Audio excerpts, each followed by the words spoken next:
gimana caranya kita menyiasati gaji yang minim.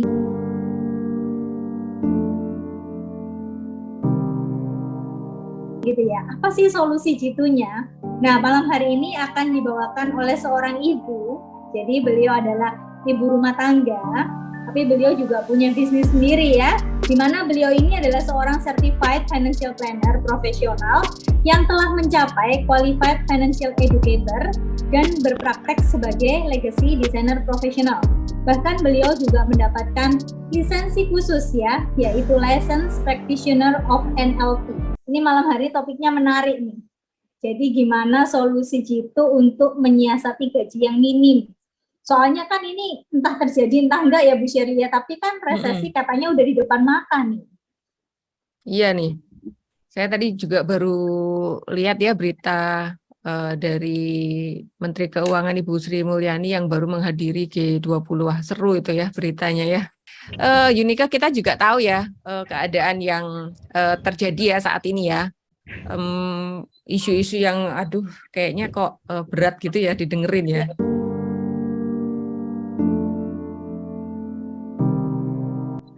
Jadi udah banyak informasi tentang resesi gitu ya, ada yang ngomong 2023 gelap kayak gitu ya. Nah, tapi yang saya tadi dengerin dari Menteri Keuangan sih, kita semuanya kan ini ya masih baik-baik saja gitu kan, masih bertumbuh plus 5% kalau nggak salah ya saya tadi dengar. Nah, tapi bukan berarti terus kita itu nggak berjaga-jaga gitu sih katanya Ibu Sri Mulyani ya. Nah, banyak yang mengkonfirmasi sih ada kemungkinannya, ada yang ngomong yang besar, ada yang ngomong kecil ya. Banyak orang berpendapat dan kita nggak tahu yang mana yang benar ya, karena 2023 memang susah sekali untuk diprediksi ya. Karena penyebabnya, katanya Bu Sri Mulyani ini, penyebabnya sendiri ini kita nggak bisa kontrol karena perang itu tadi kan terus ada gitu ya. Kalau karena yang resesi yang lalu-lalu hanya karena finansial ya kita selesaikan secara itu finansialnya nggak berpanjang-panjang gitu resesinya apa waktu tahun-tahun sebelumnya ya. Tapi yang saat ini karena perangnya nggak selesai-selesai gitu. Nah itu yang membuat keadaan ini jadi berat, tidak menentu ya karena kita belum bisa menyelesaikan sumbernya. Kita hanya bisa menahan gitu katanya Ibu Menteri ya. Nah ini juga tergantung bagaimana pemerintah kita dan para ahli ekonominya itu mengatasi krisis-krisis yang ada di Indonesia. Tapi saya salut banget ya sama Presiden kita yang sudah menyiapkan jauh-jauh hari swasembada pangannya. Ya kita beras sudah bisa swasembada sendiri gitu ya. Jadi nggak sampai banyak di negara lain kan sampai kekurangan ini ya, kelaparan gitu ya, Yunike ya. Ya puji Tuhan kita masih baik-baik saja saat ini. Tapi saya juga mendengar ada kelangkaan pangan, tapi untuk beberapa waktu ya. Tapi saya yakin ya pemerintah sudah menyiapkan ya hal tersebut. Kemarin juga saya dengar ada krisis pangan karena problem pupuk gitu ya. Karena pupuknya harus import katanya. Nah, tapi saya dengar juga kabar katanya udah diselesaikan gitu. Nah, ini saya salut banget ya dengan pemerintah kita. Tentu saja dengan adanya persiapan ya untuk karena semua negara kan mengalami krisis dari kemarin pandemi ya. Mie instan aman. Penting itu ya mie instan itu. Setuju, Pak. Semua negara mengalami krisis kemarin karena pandemi, karena mengeluarkan uang banyak kan semua negara untuk ya menanggulangi pandemi kemarin. Ada yang mensubsidi rakyatnya, singkatnya kan seperti itu ya. Nah, kemudian begitu keluar dari pandemi kita dihantam oleh perang itu yang menimbulkan krisis gitu ya. Nah, tapi pemerintah kita dengan cekatan menyiapkan segalanya sehingga ini ya kita boleh berbangga sedikit gitu ya. Nah, tadi kembali lagi ke ini tadi ya, selama pandemi itu juga banyak yang ini ya, mungkin petani-petani itu banyak yang terkena COVID sehingga banyak yang rest in peace gitu istilahnya. Itu kan pasti juga berpengaruh dengan produktivitas gitu ya. Nah, akhirnya karena berkurang kemudian ya harga-harga naik ya.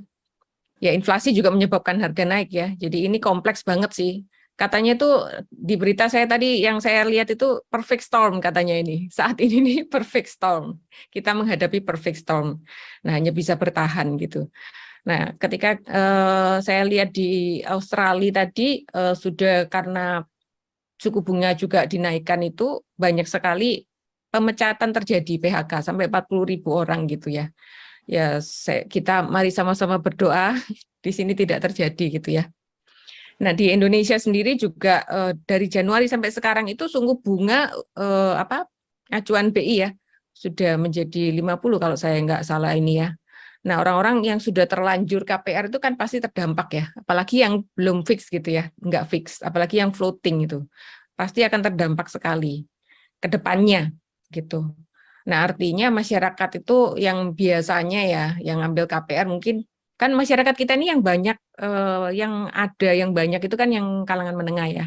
Kalau yang atas sekali itu kan hanya berapa persen aja. Yang terbesar itu adalah kalangan menengah. Artinya mereka juga lah yang banyak konsumen sebagai konsumen KPR. Nah, mereka lah juga yang banyak terdampak. Nah, tadi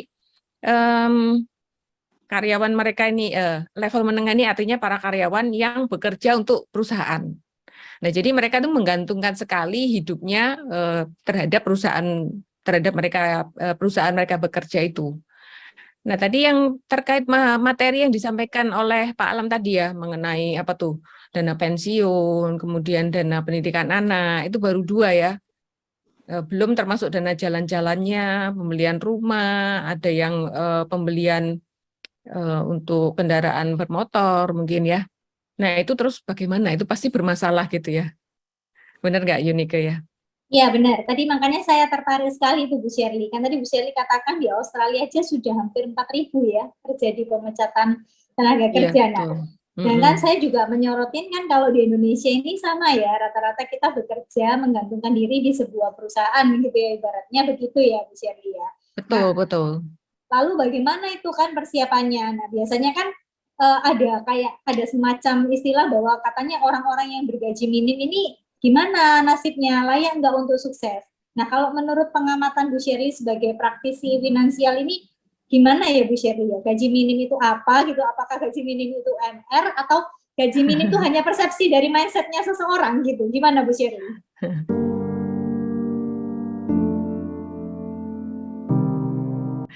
Iya, mungkin sebagian besar orang ketika kita ngomong gaji minim, itu pasti larinya itu relate-nya ke, oh mungkin gaji UMR gitu kali ya. Nah, sebenarnya nggak selalu ya. Ya kalau gajinya UMR ya itu memang lebih parah lagi sih ya. Tapi nggak selalu gaji UMR yang bermasalah, ya nggak selalu eh, tidak hanya orang yang bergaji UMR aja yang bermasalah dan merasa gajinya itu minim. Ada orang yang gajinya 10 juta juga bisa merasa minim gitu, merasa kekurangan artinya ya. Ada yang gajinya 50 juta juga merasa masih kurang gitu, minim, ada masalah ini. Masih minim juga gitu ya Bu Sherly. Jadi Minim mau juga. berapapun nominalnya, berarti kalau saya simpulkan ini udah jelas ya, tergantung kebutuhan sama keinginannya apa nih ya, baru kita bisa Betul bilang banget. gaji itu minim atau enggak gitu ya Bu Shirley. Betul banget, Yunika. Bahkan ada teman saya yang 100 juta juga merasa minim gitu. Ini dia merasa ini UMR gitu, 100 jutanya dia itu. Nah, betul banget. Jadi tergantung dari persepsi kita gitu ya, tergantung dari keinginan dan kebutuhan kita gitu ya. Nah, tapi sebelumnya itu menurut Yunika tuh mana sih yang lebih enak, kekurangan income atau kelebihan income? Nah, harusnya kan kelebihan income ya Bu Shirley ya. Cuman kok kalau tadi dari bahasan gaji minim aja udah jelas nih ya. Oh, gaji minim tuh tergantung mindset. Berarti kekurangan dan kelebihan income pun problemnya beda nih kayaknya nih. Mungkin Iya boleh kan, disoroti juga. iya banyak orang yang mungkin merasa oh lebih enak kelebihan income dong ya. Masalahnya happy problem mungkin ya. Ya. Nah, sebenarnya enakan kekurangan income loh Yunika. Kenapa? Oh iya, kenapa kok gitu ya Bu Shirley? Ya karena lebih simpel kalau kekurangan income, solusinya tuh ya jangan punya keinginan gitu ya, Oke. jangan pengen beli apa-apa, sudah di off kan aja itu Dan kepinginannya, jangan muluk-muluk desire-nya. gitu ya. Iya, nerimo aja istilahnya tuh gitu. Nah, kalau Hmm. kelebihan income itu lebih kompleks gitu. Masalahnya itu lebih kompleks, bikin nggak bisa tidur, kalau kehilangan juga bisa bangkrut dalam minus nggak karu-karuan berapa persen dalam semalam. Terus biasanya berhubungan dengan bisnis ya, bisa menyangkut rekan kerjanya, misalnya kerja bersama, dititipin uang, terus dikelola, terus dari situ ada yang bawa lari, nah dia juga yang nanggung kan banyak yang gitu ya. Nah bisa jadi hutang bermiliar-miliar padahal bukan dia yang pakai gitu kan, dia diambil lari rekan kerjanya. Ya. Padahal Ternyata padahal kan sudah nanam saham tuh di dia, udah ya. kasih modal tuh, udah dikelola, dibawa lari yang satunya misalnya. Nah kan dia yang nanggung tuh. Ya, berarti ternyata kelebihan income problemnya ada sendiri ya, Bu Shirley ya. Ada sendiri ternyata itu.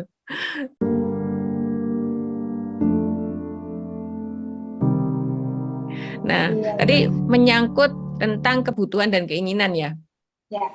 Ini membedakannya tuh sangat tipis banget loh. Mungkin teman-teman juga ada yang ngerasain nggak sih? Kebutuhan sama keinginan tuh bisa nggak bedain gitu. Karena keinginan juga bisa jadi kebutuhan loh. Contoh aja misalnya apa ya?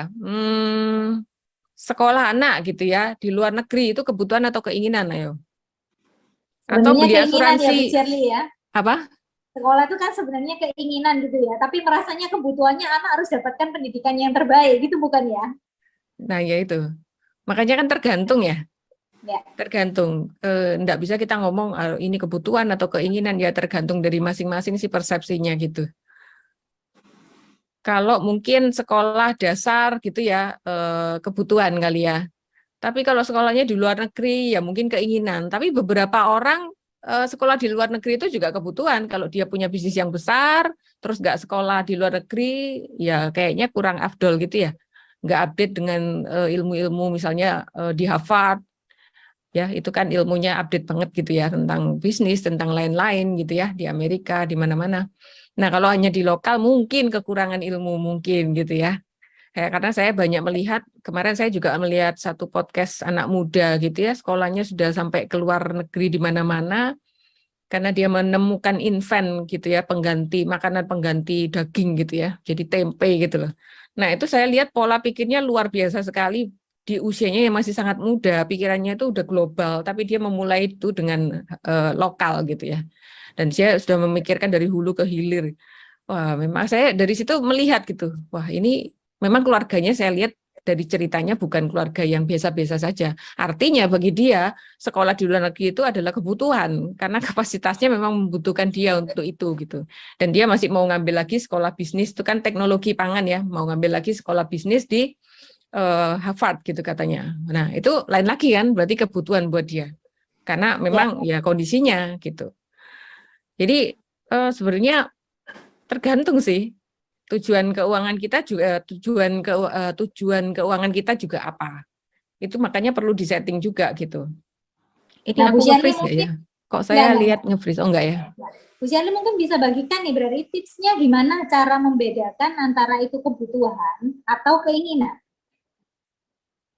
Em, kalau saya ya, kalau saya sih tolak ukurnya itu apakah memperkuat tujuan finansial kita. Patokannya sih di situ. Makanya kan perlu disetting dulu. Makanya kenapa kita bantu teman-teman untuk mempunyai tujuan finansialnya itu dengan mengisi form tadi. Karena kalau kita tuh nggak punya tujuan finansial yang jelas, itu repot banget loh untuk spending hari-harinya itu bisa melenceng ke kanan ke kiri. Karena hari demi hari kita bisa bisa apa ya, belok ini kayaknya butuh deh aku nih. Misalnya lagi jalan-jalan di mall gitu ya. Kayak saya kemarin jalan-jalan di mall gitu ya. Belum membuat tujuan keuangan yang jelas tentang kesehatan misalnya nih. Terus saya Ya. jalan-jalan gitu ya ke S Hardware. Saya lihat tuh kursi pijat, ada kaki pijat. Saya melihat itu sebuah kebutuhan loh. Kenapa? Ya saya butuh daripada capek tiap hari capek terus harus pijit manggil keluar, manggil apa? Mbok pijet istilahnya ya. Kadang cocok, kadang enggak. Karena saya kalau pijet terlalu keras juga enggak seneng. Ya saya melihat itu kebutuhan saya langsung beli. Padahal tujuan keuangannya bukan itu gitu. Nah, kalau nggak punya yang jelas itu bisa melihat sesuatu itu tiba-tiba keinginan bisa jadi kebutuhan. Siapa yang pernah gitu? Rata-rata Aku. mungkin ya, Bu Shirley ya. Iya, iya, iya. Ya itu terjadi sering kali ya, saya juga ngalamin gitu. Nah, makanya saya juga memaksakan diri, mendisiplinkan diri ya, bukan memaksa, nggak enak gitu dengarannya.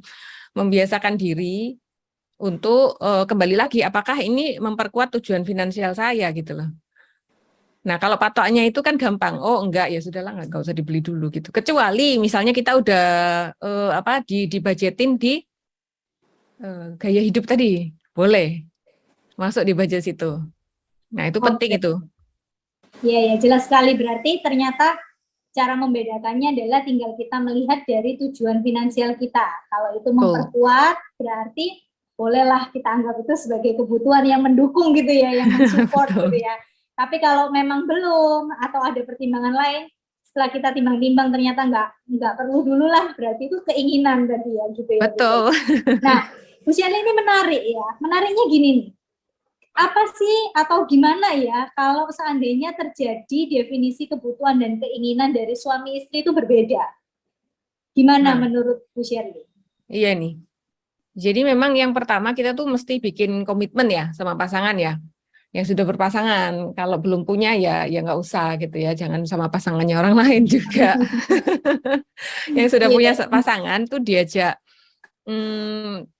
bikin komitmen bersama untuk punya tujuan keuangan. Nah, ini penting banget ini ya, karena kalau enggak bisa jadi akarnya atau inisiasinya rumah tangga itu bisa pecah gitu. Karena banyak challenge-nya loh antara suami dan istri. Misalnya kalau yang kerja suami aja mungkin lebih gampang ya, terus istrinya manut suami gitu ya. Nah, biasanya konflik mulai terjadi kalau bisa cari uang sendiri-sendiri gitu, terus nggak mau jadi satu gitu.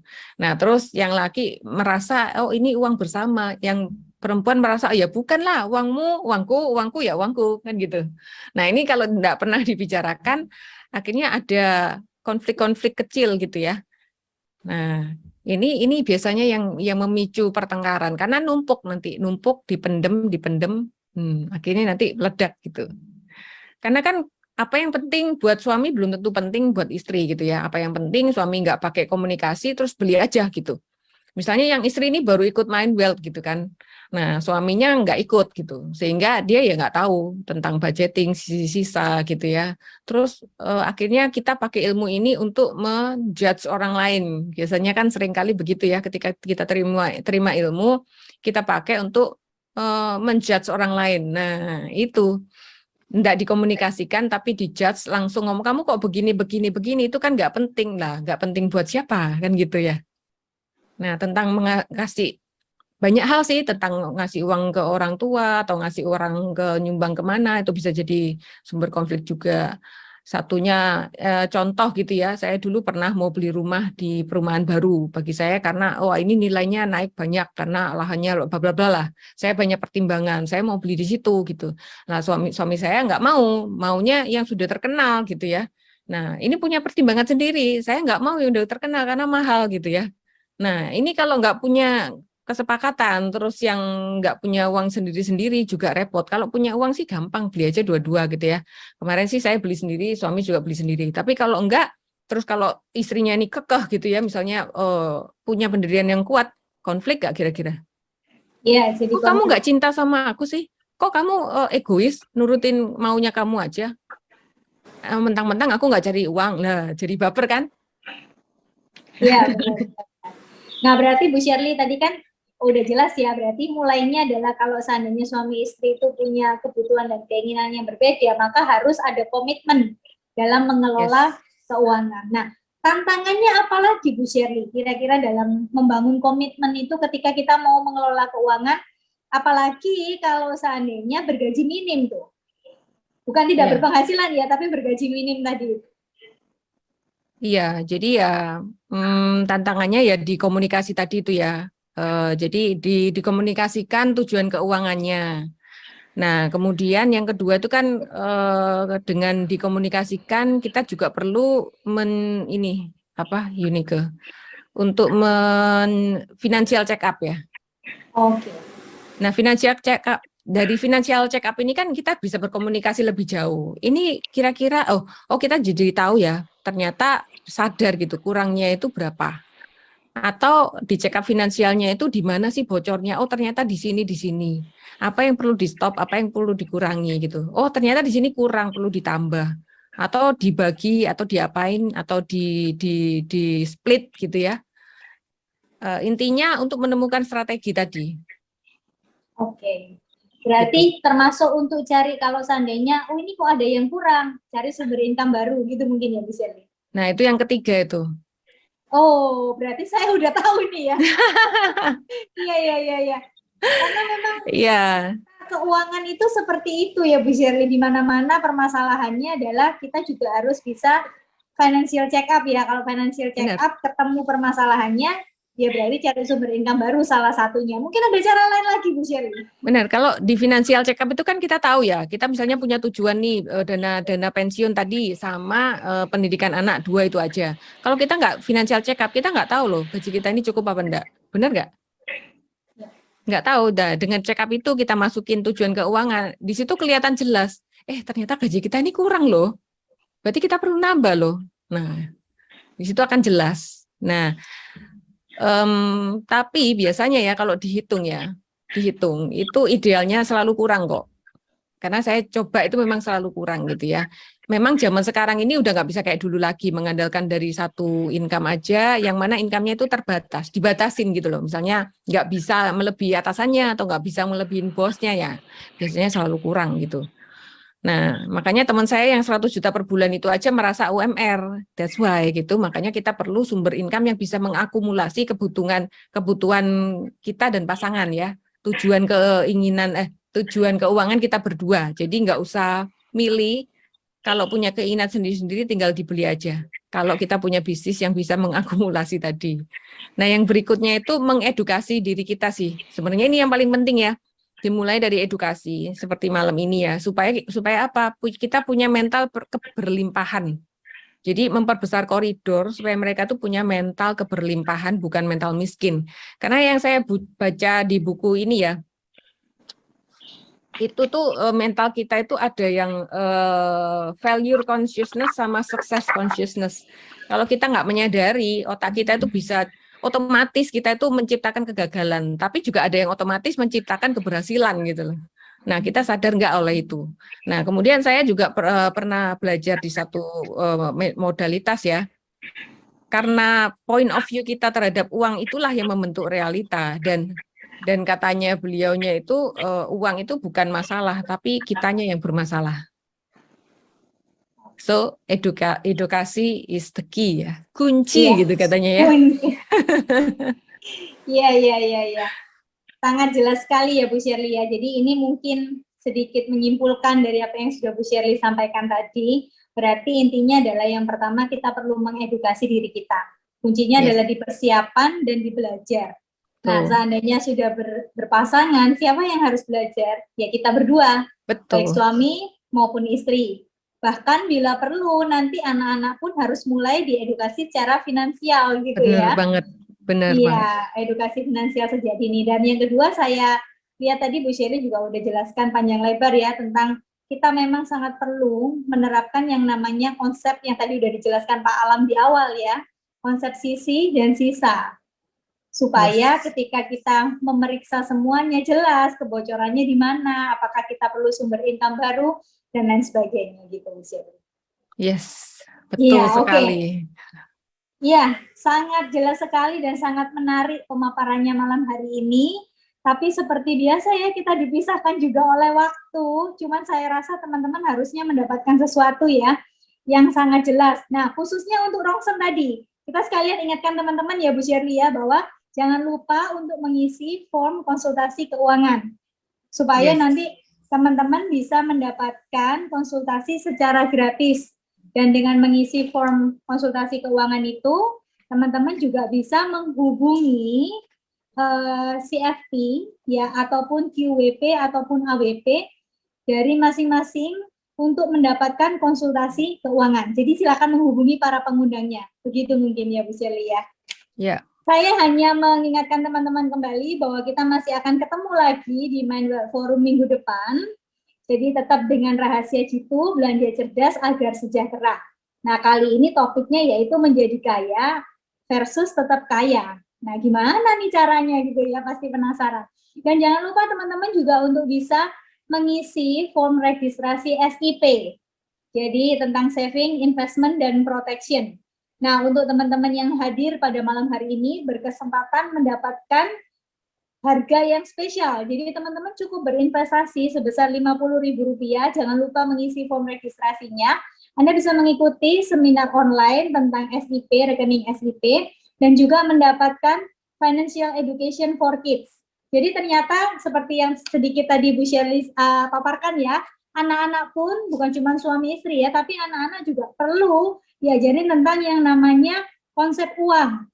Lalu apakah uang itu sebuah gagasan ataukah alat? Nah, itu perlu kita mulai kenalkan kepada anak-anak. Nah, nanti ada di acara kita yang berikutnya. Ya, teman-teman, untuk form konsultasi keuangan dan form registrasinya bisa Anda dapatkan di kolom chat atau Anda bisa scan barcode yang saat ini sedang muncul di layar. Gitu. Dan yang terakhir, teman-teman, seperti buku yang tadi Bu Shirley baca ya, Think and Grow Rich ya. Salah satu lagi ada juga yang namanya Psychology of Money. Jadi gaji minim atau enggak tadi kan di awal udah dijelaskan tuh ya, tergantung mindset kita, tergantung apa kebutuhan kita dan keinginan kita. Nah, karena di buku ini juga digambarkan bahwa setiap orang itu punya pengalamannya sendiri terhadap uang dan ekonomi. Nah, bukunya sangat bagus sekali, bisa menambah wawasan kita tentang keuangan.